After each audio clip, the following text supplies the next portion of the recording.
Hello, we're just gonna give it a minute for people to filter in. Thank you for coming.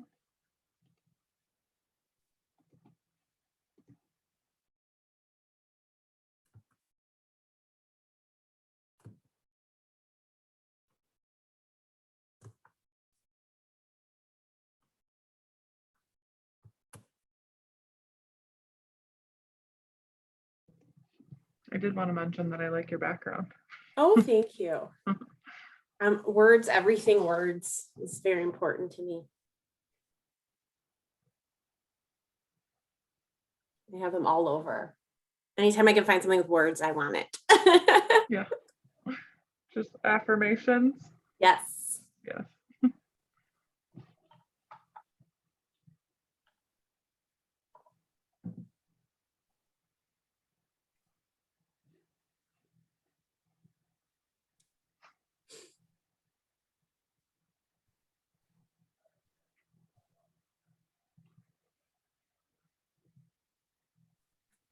I would try to Facebook Live this, but I also struggle with getting it on there. Yeah, it's always so glitchy. It's better to just record it and post it. Yeah, which I will do. I'll probably do that tomorrow. That's fine. Yeah. Okay, cool. All right, I'm gonna start if that's all right with you. Mm-hmm. All right, so hi everyone. My name is Danielle Angelari, and I'm the Executive Director of NAMI Northern Illinois. We are a part of the National Alliance on Mental Illness and the nation's largest grassroots organization dedicated to improving lives of individuals and families living with mental illness through support, education, advocacy, and hope. And I've been having a lot of fun doing these education events. So thank you, Jackie, for coming. Oh, for sure. Thank you for having me. Just wanted to give some updates on our end. I do have an updated list of all our support groups, whether you're someone living with a mental illness yourself or find yourself in a caregiving role, family member, friend. We do have a support group for you. So if you'd like that, please send a message in the chat box with your email and I'd be happy to send one to you. We have a 12-week family education course coming up for individuals that find themselves in that caregiving role for a loved one with mental illness. It is actually going to be held in Spanish, and we have one in English as well. So if you're interested in something like that, please also send me your contact information. Just stay tuned with us for Mental Health Month in May. We have some fun activities planned.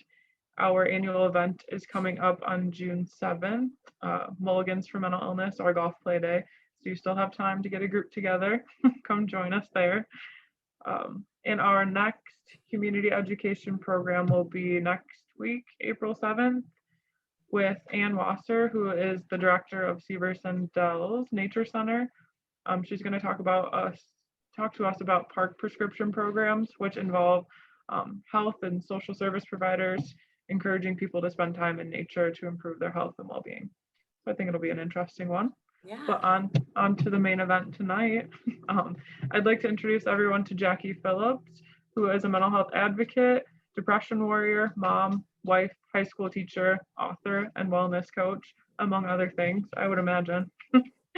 Working day to day with teens and teachers, having 2 kids of her own, a husband that's also a teacher, and working with several moms as an author and wellness coach. Jacki has seen firsthand many different layers of the pandemic as it relates to mental health and wellness.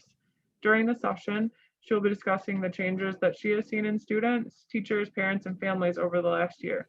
She will also share what she's done to support herself, her family, her students, their families, and her fellow teachers during this trying time.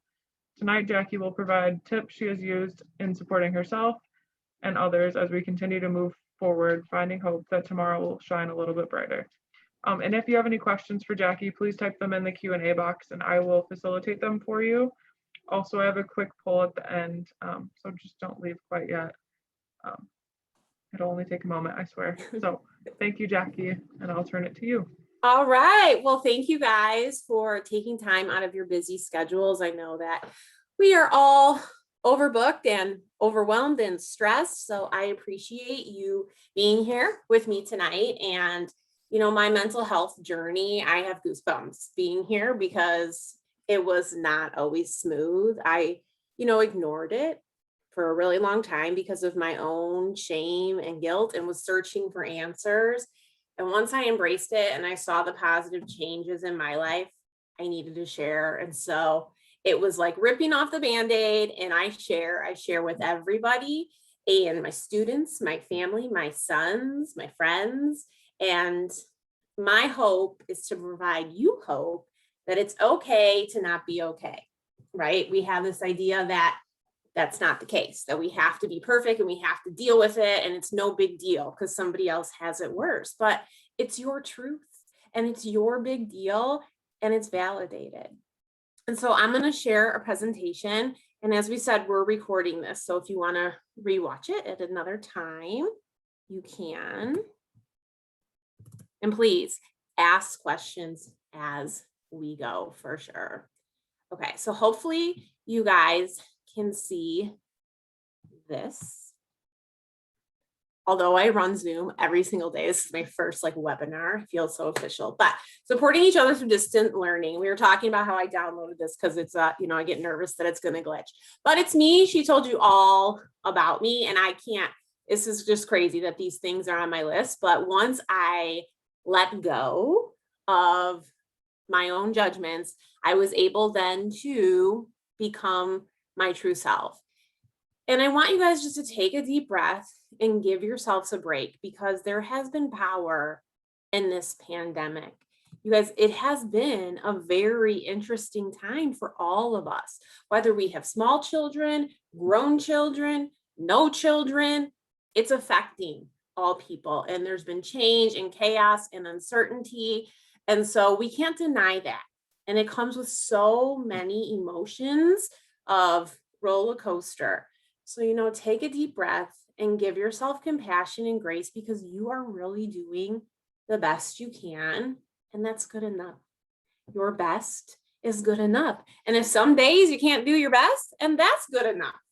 But what I do want to say is that if you're feeling super overwhelmed yourself or somebody else, reach out and get help. We just listed a bunch of things that can be resources for you.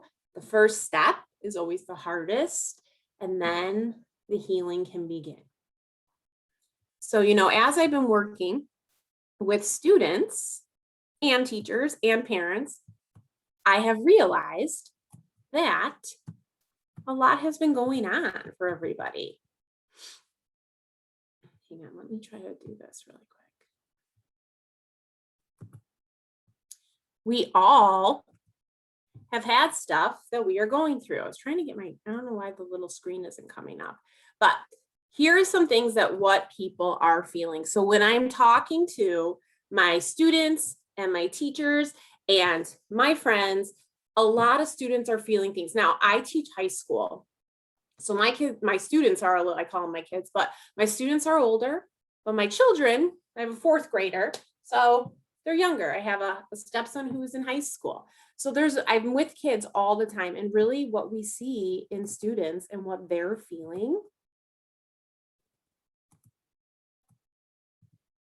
overwhelmed, too much to do, disconnected, trapped at home, isolated, afraid to tell, a bother to others, no one to turn to, trying their best, distracted, not knowing what to say, pressured, can't let people in, can't balance it all, feeling more responsible and have more responsibilities, facing adult issues, stuck, unmotivated, afraid of getting people sick, and feel like they have no friends.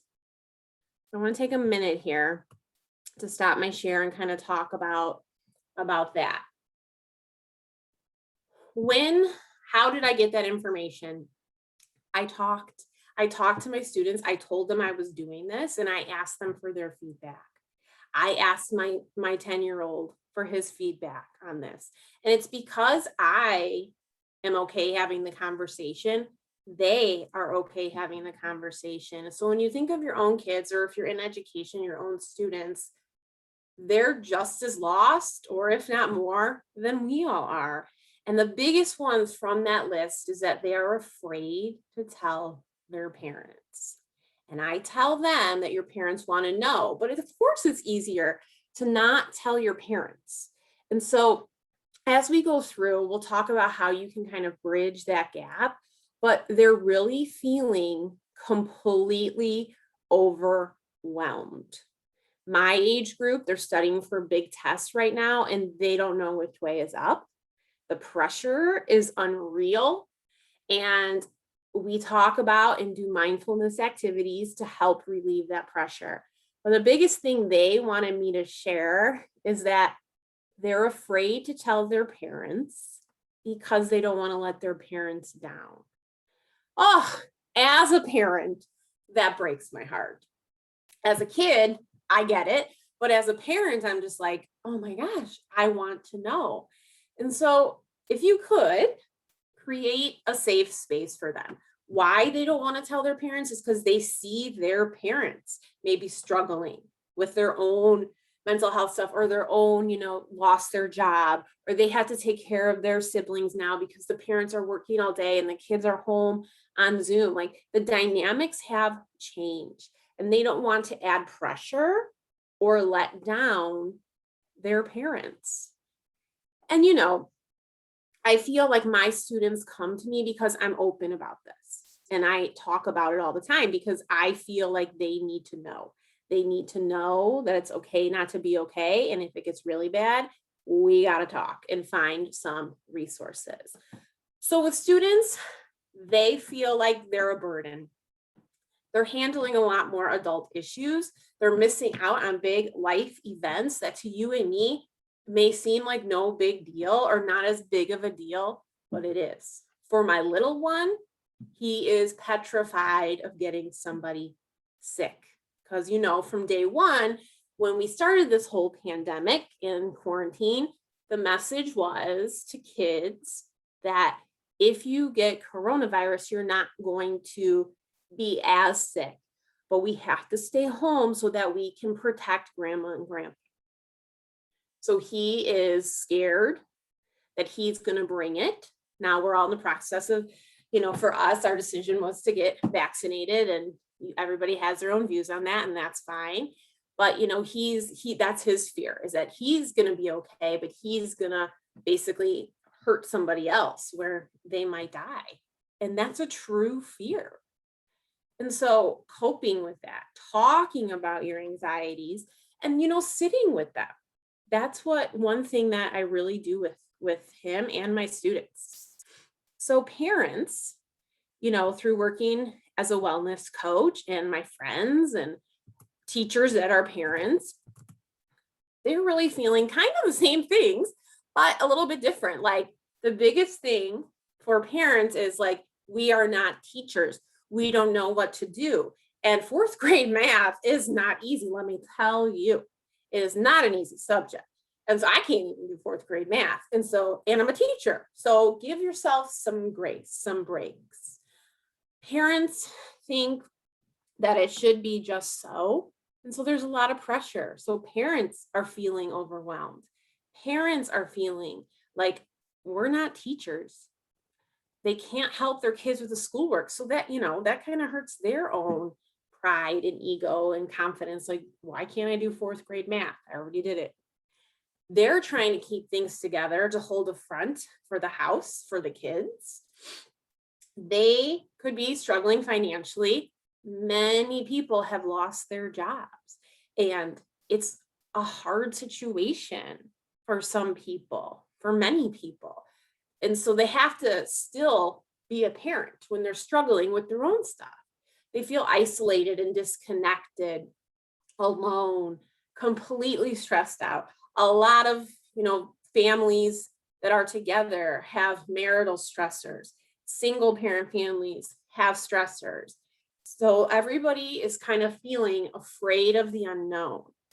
There's been a lot of divide in friendships because of people's views on school, on, e-learning, on just the virus in general. And they feel like there's no time for things. They're lacking self-care. Some feel very depressed, always putting their kids first, making them a little short-tempered, like they can't keep up with everything. They're distracted, sad for their kids, craving some normalcy, kind of sad for the whole world. You know, me as a parent, this was my big one, is from quarantine 101 last March, I was just sad for the world. I was just like, what are we doing? How are we in this? And then I was getting sad for people, how people were responding, how people were acting, and how people were not taking care of their mental health. Said it since day one, and people that have been with me this whole year know that. It's always been about like, take care of your mind and everything else will be okay. Now, it's not to say that it's always perfect, because it is up and down. And there are times when you're like, please, I'm not doing this again. But you do, because you know that all emotions, good and bad, are temporary. And so for parents, they want the best for their kids. But my advice is to just give yourself a break. You are holding it together, and everybody is struggling. And when it comes to school, the kids are doing the best that they can. I can go on for days about parents pressuring students or teachers because parents think something should be a certain way. And really, right now, we're all just trying to get through this. So if your students are going to class, showing up, putting in some effort, doesn't have to be max effort. I mean, we are in a pandemic. We want to do the best we can, right? They're going to be okay. They're going to get through this school year. Hopefully we have some normalcy coming up, and they're missing out on a lot of social aspects. And that's the hardest part. So when you're thinking about your students and you're thinking about school, think about maybe letting up a little on their grades and really talking to them about their social connections, or, you know, participating in class, even though they don't want to. It's a good social connection, because really that's going to matter more. That's going to help them with how they feel. And if they feel better, they're going to work. And instead of coming down on them, no matter what age, ask them what is going on. Because I always tell my students that if you are failing, something is going on. Okay. If you are not turning in your work, something is going on. You might not be motivated, but why are you not motivated? I don't need you to love the curriculum, but you should be able to put in the effort to pass. So when you're not, we got to figure out why. And usually that peels back the layers and we get to the root of many things. They're feeling depressed, they're feeling anxious, they can't get out of bed, they're taking care of their brother and sister, their mom works, their dad works, but the siblings are home e-learning too. And so doing the best you can as a parent is all you can ask, and let go of self-judgment, because we think that when our kids are struggling, it's our fault because we want to protect them and we want the best for them, but it's not. So reach out for help, because there's so many things in the school system that can really, really help you as a parent. And look at the school as a team, part of your community. A lot of interactions that have been going on are like parent versus school, when everybody wants the best for the kid. And so working together relieves stress all around and can actually keep moving forward. For students, our schools have amazing guidance departments, student services departments with social workers and groups and they can get you the right information. So reach out. You want to reach out before it's really bad. I was talking with kids today. One of my students, he's so stressed. And so we talked about reaching out before it gets bad, because he's saying to me, oh, it's okay. I got it. But why do you want to wait until you don't got it? Reach out now so that it's less stress. Obviously, he didn't got it because he came to me and asked me, what can I do? And so we went to the right people. We got him the right support, and that's there for you. So use it. This organization is here for you. So you want to use it. And then teachers, those near and dear to my heart. Oh, teachers, take a breath, because what in the world are we doing right now? Nobody knows. You have to laugh because you will lose your mind if you don't. The changes, overwhelming. Overwhelm is this feeling of like, you don't know which way is up. You can't work through the things and you don't know how. You just don't know how. And changes are happening weekly, all e-learning, all remote, hybrid, all in school, adaptive pause. I mean, give yourself a break. As you can see through conversations with my colleagues and my bunch of teacher friends that I do have, overwhelmed with the constant change. Now, teachers like things planned out. And so it's very hard for teachers to just go with the flow. It's like we're on Zoom, there's kids in the class, or there's teachers at home and there's kids in the class, or everybody's at home, and it's just kind of like, what is going on?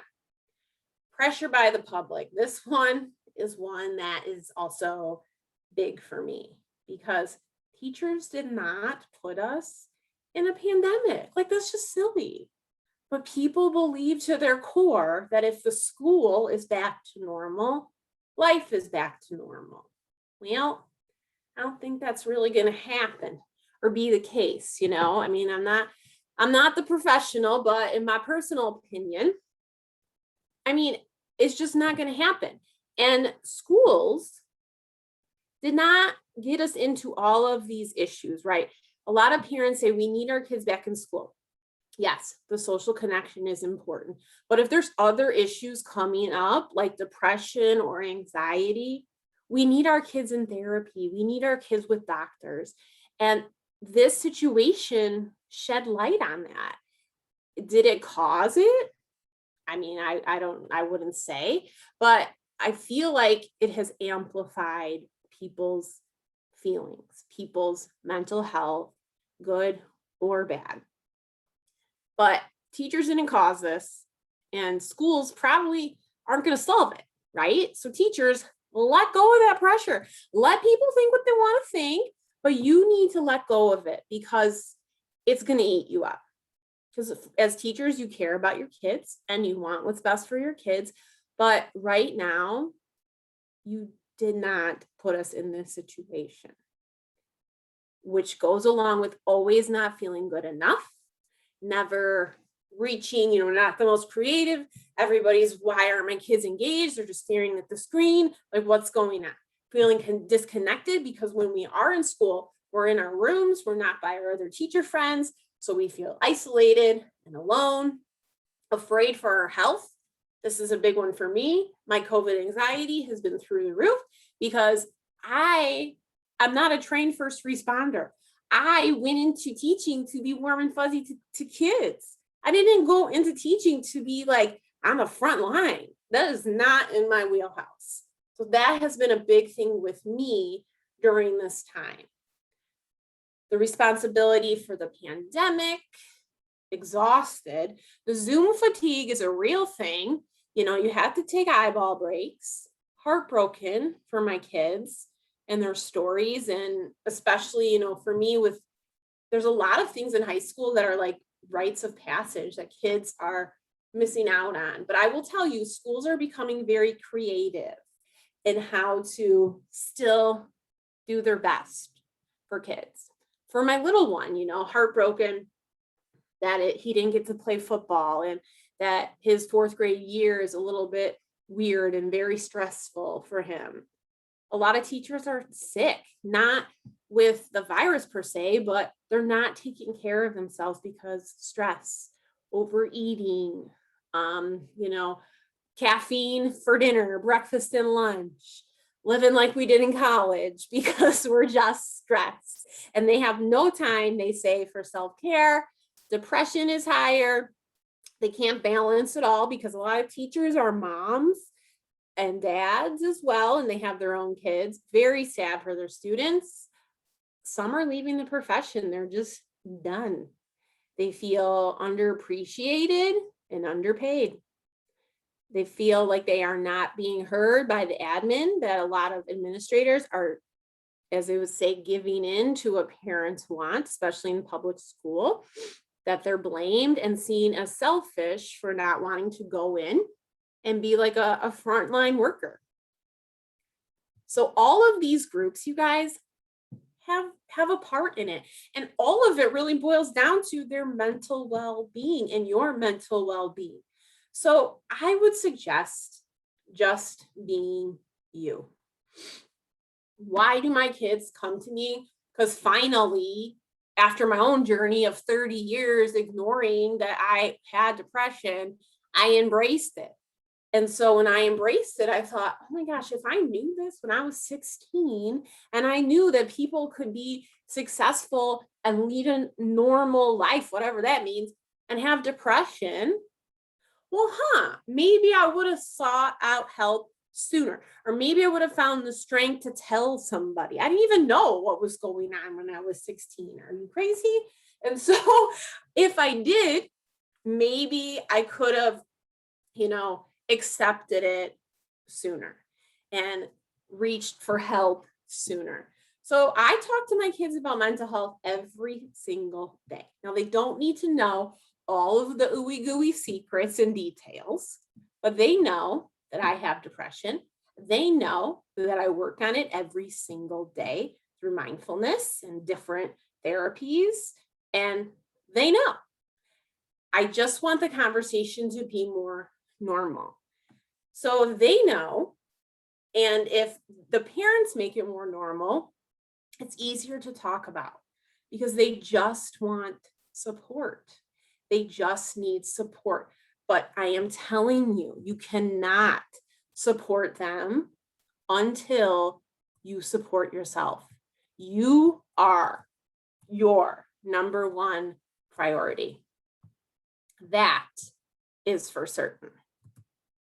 We think as parents and teachers that kids are our number one priority. No. You have to fill your cup before you can fill the cups of others. And so many say, I don't have time. Well, you do have time. You're just choosing not to. And that's what kind of embarked me on my whole wellness coaching and changed my whole life, because I had time. And then there were moms and teachers and they had time. And we just had all this, not a lot of time, but we had this connection of inspiration. And you find that for your own self. And when you have purpose, you show up. And then you have confidence and strength to address things that maybe you haven't been addressing. So first and foremost, first step, take care of you. Sorry, I don't know if this is sharing. It's like being a little strange.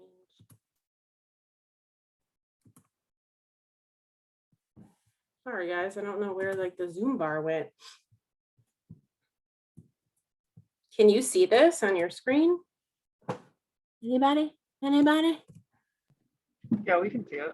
Okay, sorry. I don't know. It like won't let me out of it. Weird. It was working just fine. Sorry, let me just scroll. All right. First step is to take care of yourself. Okay. You want to connect. You need to realize that it is okay to not be okay. And when it feels like too much, you reach out. Practice some self-care. Process your feelings.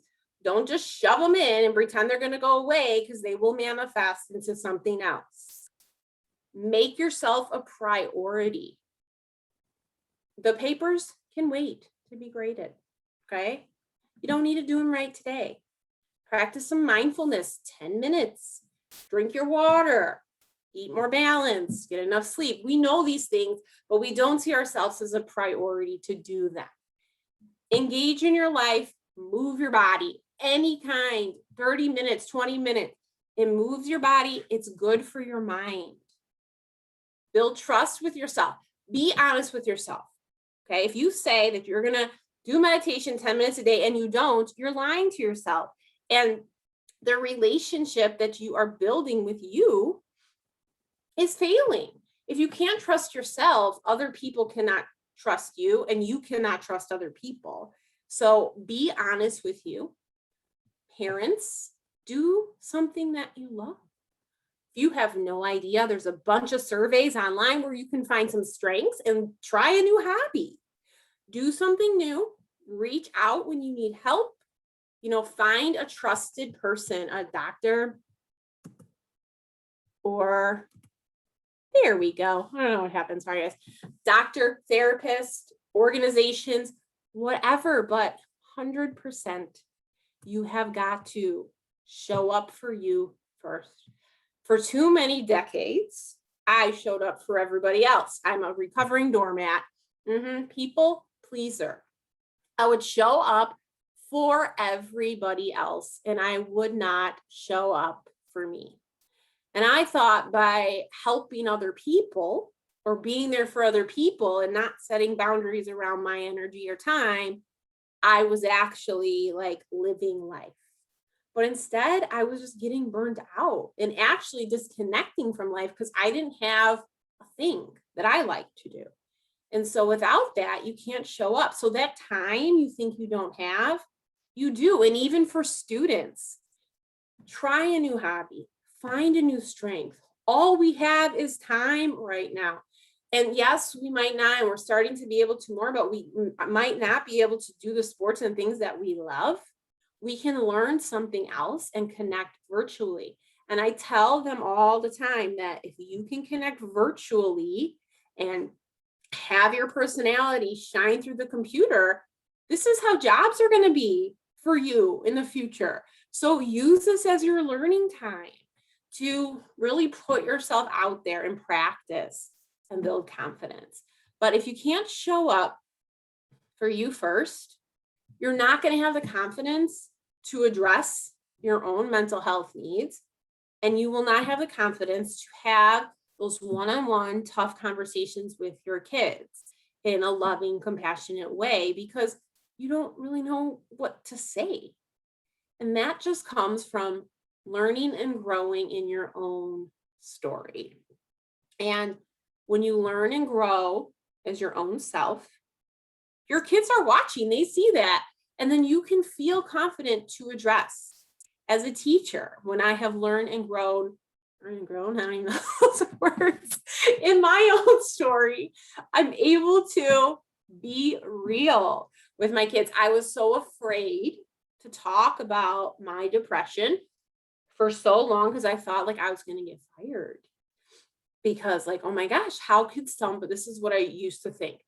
How can somebody trust me with their children when I have depression? That is where the stigma of our society is. Like people, I thought, would look at me and say, oh my gosh, she has depression. What's wrong with her? And now I'm like, if you're saying that, you got to look at your own self, because people don't say that. Kind people who are working on their own stuff don't say that. And everybody has their own stuff. And I'm thinking like, I am shedding light on a topic that is critical to life. And so I believe that parents should be grateful that I'm having these conversations with their kids so that it's more comfortable for them. And I tell my kids, my students, use me as, like, today we were talking about this in class. Today we were talking about stress in class, and like, I'm feeling really stressed out, mom and dad. Use me as the bridge to start the conversation.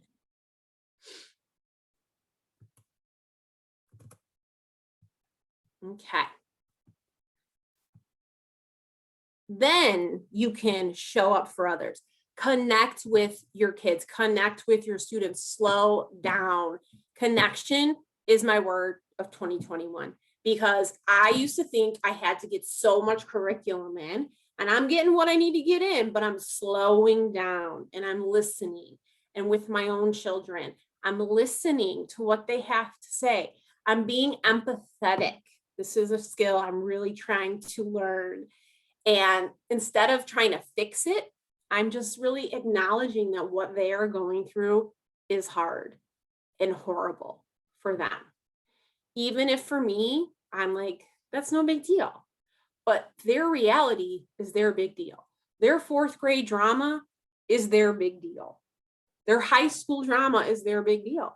And so listen to them and believe them. And when they reach out to you, do not think they're looking for attention. They're reaching out, get them help. And attention would be like the least of the worries, right? So if they are just attention seeking, that's another mental health confidence thing to address. Make them a priority, talk with them, play with them, sit down when they're playing, for me, video games. I'm totally a girl living in a boy world. And so I have to sit down, connect, listen, and just ask them questions. So it's not a big conversation, right? Check in with them, be honest, share your story, be open to their feelings, and make them feel safe. Number one, first and foremost. Ed Psych 101, my friends. Psychology 101. You have got to feel safe. If you don't feel safe, then you're not able to grow. You're not able to move up, the hierarchy of needs, because safety is a fundamental need. And to make our kids feel safe, we have to live in compassion with them. We have to show up for them. We have to, even if we're running from point A to point B, talk to them in the car. What's your favorite? Yesterday, I asked my son, what's your favorite song? It was just a weird song. He's watching the show Flash. I don't even know. And I was like dancing around, pretending to be a big goof. And so then he feels more connection, so that when something is going on, he can talk to me about it and not feel like, I'm the parent. A lot of students say that the parents are busy. We are busy, and it's hard to always, and do not give yourself like all this pressure to be, the Pinterest mom of the year. Like I used to have to try to be. Oh gosh, it's exhausting. But be there for them. Be there for your students. If you are a teacher in education, honestly, they just want you. And you are perfectly you. Everybody is their own person. They don't need all the bells and whistles. They need you. They want authentic connections. And, they want to know when they're old enough, they're like, you're stressed out. You don't need to, if you're having all these troubles, they don't need to be your best friend or therapist. But if you're able to share a little bit about, like, today was a really hard day, whatever, they feel comfortable to do the same. And that's how the conversation for connection is going to happen. It's all about normalizing this conversation, like you talk about the weather. Okay. My hope is that one day we talk about any mental illness as if we're talking about the weather. If somebody had a stomach ache, they would tell you. Your child would tell you. So if they're feeling mentally having a mental ache, they need to feel safe to tell you. And then you need to be prepared to get them the resources So you want to get them to the resources that they need. All right, so here's a few tips.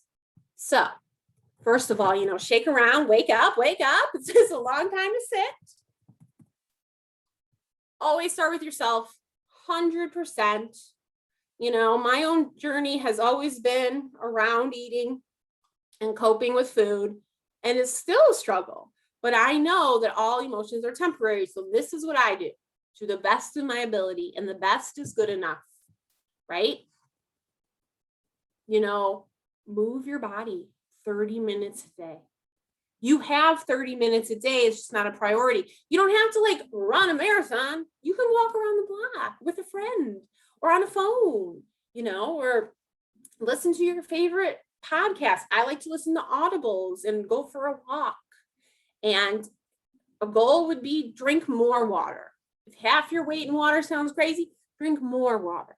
Eat more fruits and vegetables. We're always in this idea that we're not doing enough. And so just add a little more. And even for our children, I tell them to do the same thing. Become your own BFF, 100%. Get to know you, get to know about you, and get to do things you like. And as you saw on my wall, affirmations are powerful. Use them, say them. This is perfect that I'm reading it because it's a pep talk I need today and now in my journey. The thing about the journey is that it's always evolving. For my students, I always tell them to unplug early at night. We talk about you do not need to be looking at social media before you go to bed and then getting all in your head. With my younger kids, you do not need to be watching TV until all hours of the night. Unplug early. Read a book. Listen to a book. That won't count as technology. Wash your face. In the morning they come to the Zoom and they just woke up 3 minutes ago. Well, they can't expect to be present because they're not. Engage in your day. Do things that may seem uncomfortable so that you can be connected. Okay. Nobody wants to answer a question on Zoom. They do in kindergarten, but in high school, they could care less. So that you can actually be connected, even if you don't want to.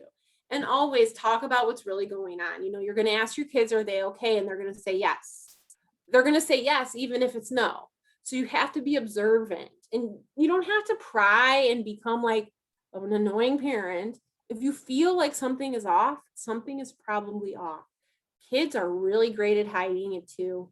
So having this normalized conversation, and I always tell my kids, you are loved, you are safe, so that they can feel that inside their own selves.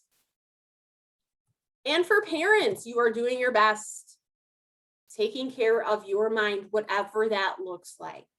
It could be journaling, it can be meditating, it could be going to therapy, it could be medication if you need it. It's whatever works for you without judgment. And have fun. We're always so serious and always so busy and short-tempered. But if we just be present and pretend we are like little kids, that's such a better way to live. So much more fun. Always reach out for help sooner and let go of perfection. Okay? If you have strict rules about screen time, that's your prerogative. But if they go 20 minutes over, we're in a pandemic. Give yourself a break. If they didn't get an A on their tests and they got all straight A's, ask them what's going on. And if it was just a bad test, give them a break. Give yourself a break. And teachers, be your own superhero. This profession is amazing and it is very thankless. Okay. People don't know what it's like to actually be a teacher. They think all we do is get the summers off until they know a teacher very well. So you have got to be your own hero. You have got to praise your own self and stop looking for perfection and praise from others, because you're probably just not going to get it. Being open and proud of your story that is age appropriate is so empowering for your own healing and super empowering for your students, because then they see that a successful person can be handling anxiety, depression, overwhelm. And it doesn't have to be this big story. It could be like, for me, like when I was in school as a horrible test taker, if you talk to them about that, they'd be like, huh, okay, so it's okay to be a horrible test taker. What can I do about it? Kind of a thing. Be you. The kids love you. And help them find resources when they need help. Let's see here. Okay. Just reading some of the chat. I need my glasses. Who knew? Quarantine, I actually need readers. They changed my life. If you are fighting the glasses, get them because they're a game changer, my friends. So this was a lot of information. And really, you guys, the biggest thing is to be patient and be present and be you, because that's what your children need. That's what your students need. And that's what you need, is to just be really open and honest with yourself. Okay, friends, do you have any questions? It was like a ton of information. Thank you, Jackie. That was really nice. I appreciate it a lot again. You are welcome. And yeah, if there are any questions, I'd be happy to. I actually did get you on Facebook Live, so. Oh, all right. I'll watch there too. But any questions? And don't forget, I have a short poll at the end. Yes. Don't leave us just yet. I mean, really, you guys, it's just about connecting with them, and know that with our kids, like, we personally cannot fix them. Even if we are trained professionals, we should never try to fix, and we don't need to fix them because they're not broken. They need support. We need support, and reaching out before it becomes an unbearable thing will help them, will help possibly save their life. And you would much rather have an uncomfortable conversation with your child or yourself than the alternative. And that's really what normalizing the conversation and ending this stigma that still exists will do. It will help you, it will help kids, and it will help communities as a whole live through kindness and self-compassion, because as you move through life and how you interact with people really depends on how you feel about yourself. So if we all take care of ourselves, we could possibly really change the world. So that's some food for thought. And if you want to have a conversation with your kids tonight, say, I was listening to this lady talk, and oh my gosh, and use me like I tell my students to.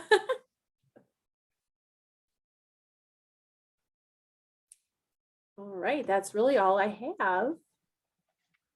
Well, if maybe anyone has any future questions, do you mind if I share your contact information? Yeah, for sure. I would love it. This has become something I love talking about and providing resources and stuff for people.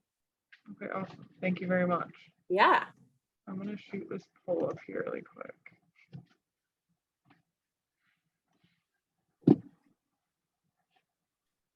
And thank you, Jackie, again. I appreciate it. I will send everyone the recording as well as people that registered and maybe who could come tonight. And you can catch it on Facebook Live as well. Okay, perfect. Thank you.